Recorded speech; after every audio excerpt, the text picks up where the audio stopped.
மன்னா வேந்தே, பிறப்பால் நாங்கள் பெண்களாகத்தான் பிறக்கிறோம். ஆனால் பந்தத்தால் தாய், தமக்கை, தங்கை, தாரம் என்ற வேற்றுமை அடைகிறோம். அந்த பேதத்தை மறப்பவனை தண்டிக்க வேண்டியவரே தாங்கள் தானே. பிரபு, ஒரு பெண் இழந்தால் மீண்டும் பெற முடியாதது பெண்மை. இறைவனுக்கு சமமான தாங்களே அதை அழிக்க நினைக்கலாமா? கலையரசி, இன்று முதல் என் கண்களை திறந்து விட்ட அறிவரசினி, உன்னை நாட்டியக்காரியாக அல்ல, என் ஞான குருவாகவே ஏற்றுக்கொள்கிறேன். இனி மறந்தும் மற்றொரு மாதை தீண்டேன் உன் கலை மீதானை. நானும் என்னை மறந்தது என் குற்றம் அல்ல, உன்னோடு பிறந்த உன் கலையின் குற்றம், உன் அழகின் குற்றம். என்னை மன்னித்து விடு. இங்கு நடந்ததையெல்லாம் கனவாக நினைத்து மறந்து விடு. மன்னனாக வந்தேன்.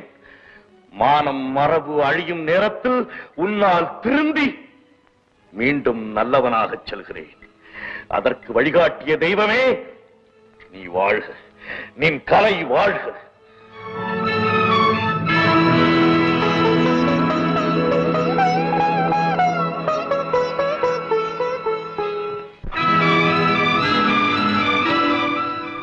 வணக்கம் மன்னா. ஓ, ஆஸ்தான புலவரா, உங்களைத்தான் அழைக்க நினைத்தேன். நீங்களே வந்து விட்டீர்கள். என்ன விவரம் மன்னா? பூரணத்துவம் பெற்ற கலையை ரசித்து அதிலே மனதை பறிகொடுத்து அதன் காரணமாக மனிதன் மிருகமாகி பாவத்தின் படிகளிலே வழுக்கிவிடப் போகும் தருணம் மனம் திருந்தி மீண்டும் சுயநிலைக்கே வந்துவிட்டால், வேந்தே, தான் செய்த தவறை உணர்ந்த போதே மனிதன் மனிதனாகி விடுகிறான். அந்த மனிதன் மேலும் புனிதனாக வேண்டுமென்றால் இறைவன் வழிபாட்டில் இரவும் பகலும் ஈடுபட வேண்டும்.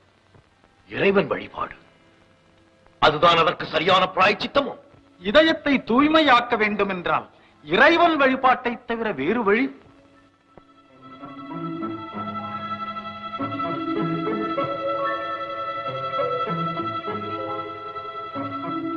அங்கனமாயின் அந்த இறைவன் எங்கே இருக்கிறான்? எந்த திசையை நோக்கிக் கொண்டிருக்கிறான்? இப்போது என்ன செய்து கொண்டிருக்கிறான்? இந்த 3 கேள்விகளுக்கும் தாங்கள் சரியாக விளக்கம் கூறிவிட்டால் நான் தடையின்றி ஆண்டவன் வழிபாட்டில் ஈடுபட தயாராயிருக்கிறேன். வேந்தே,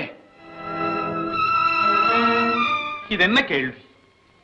இறைவன் எங்கும் இருக்கிறான். அவன் அன்றி ஓரணுவும் அசையாது என்று கூறும் பொழுதே அவன் இல்லாத இடம் எதுவும் இல்லை என்று புரியவில்லையா? அப்படி சொன்னால் போதாது. தெரியாத நெஞ்சத்தை தெரிய வைத்து, புரியாத விஷயங்களை புரிய வைத்து, சரியாக என் கேள்விக்கு விரிவாக விடைகளை சொல்ல வேண்டும். இதற்கு எப்படி நான் விளக்கம் சொல்வேன்? ஆண்டவன் என்னுள்ளும் இருக்கிறான், உங்கள் உள்ளத்திலும் இருக்கிறான். என் வினாவுக்கேற்ற விடையே அல்ல இது. ஆஸ்தான புலவருக்கே இதற்கு விளக்கம் சொல்ல தெரியவில்லை என்றால் என் அறியாமையை நான் எவரிடம் சென்று அகற்றிக் கொள்வது? மன்னா, மறுபேச்சு தேவையில்லை.